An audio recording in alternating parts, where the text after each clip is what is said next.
Bonjour. Depuis la proclamation de la victoire de Paul Biya le 6 novembre dernier par le Conseil constitutionnel, au terme de l'élection présidentielle, le nouveau gouvernement annoncé n'est toujours pas formé. Qu'est-ce qui peut justifier cette longue attente? Voici l'analyse d'Echo 237.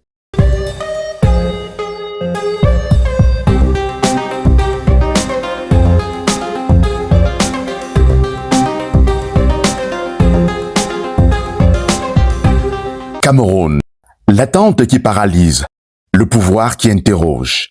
Y a-t-il encore un capitaine dans le bateau Cameroun? La question désormais récurrente dans l'opinion publique traduit un malaise politique profond. Elle est ravivée par le décalage persistant entre l'annonce d'un nouveau gouvernement par le président Paul Biya lors de son discours du 31 décembre dernier et la réalité institutionnelle. Plusieurs semaines plus tard, aucun remaniement n'a été officialisé. Pire, c'est le gouvernement formé le 4 janvier 2019 qui continue d'occuper la scène, y compris lors de la cérémonie solennelle de présentation des vœux au chef de l'État. Une promesse politique sans traduction concrète.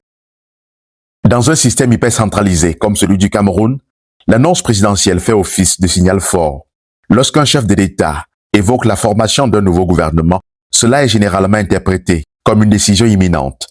Or, l'absence de mise en œuvre crée une dissonance troublante entre la parole présidentielle et l'action institutionnelle. Ce décalage nourrit une interrogation centrale. S'agit-il d'un simple retard tactique ou du symptôme d'un blocage plus profond au sommet de l'État? Un gouvernement en fin de cycle, mais toujours aux commandes. Le maintien en fonction d'une équipe gouvernementale vieille de plus de 5 ans pose un problème de légitimité politique et symbolique. Ce gouvernement, souvent présenté par ses détracteurs comme l'incarnation de la mauvaise gouvernance, continue pourtant d'assurer la continuité de l'État sans impulsion nouvelle perceptible. La situation est paradoxale. Un gouvernement que l'on croit sur le départ agit comme s'il était maintenu, mais gouverne avec prudence, d'un exécutif en sursis. Résultat, une coordination gouvernementale affaiblie, des initiatives gelées et une administration suspendue à une décision qui tarde à venir. Une attente qui bloque l'action publique. L'un des effets les plus visibles de cette situation est la paralysie relative de l'appareil d'État. Les ministres attendent, les administrations temporisent, les partenaires observent.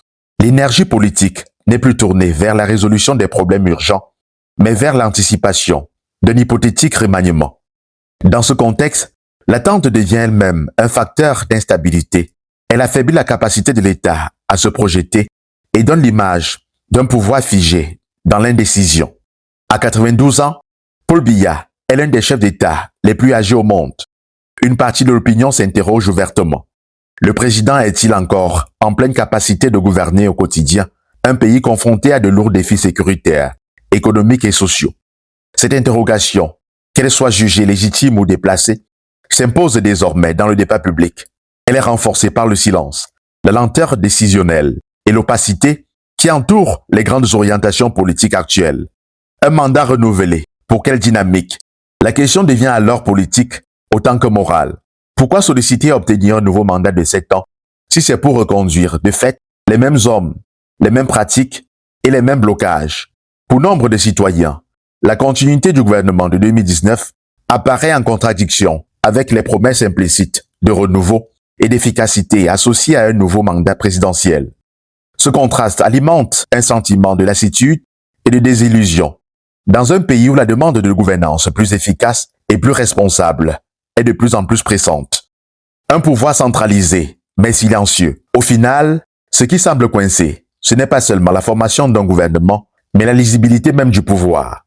Le centre de décision reste fermé, peu communicant, et donne le sentiment d'un État gouverné dans l'attente plutôt que dans l'action. Le capitaine est toujours à bord institutionnellement, mais le cap lui reste flou. Et dans un avis confronté à des eaux agitées, l'absence de direction clairement assumée finit par inquiéter l'équipage comme les passagers.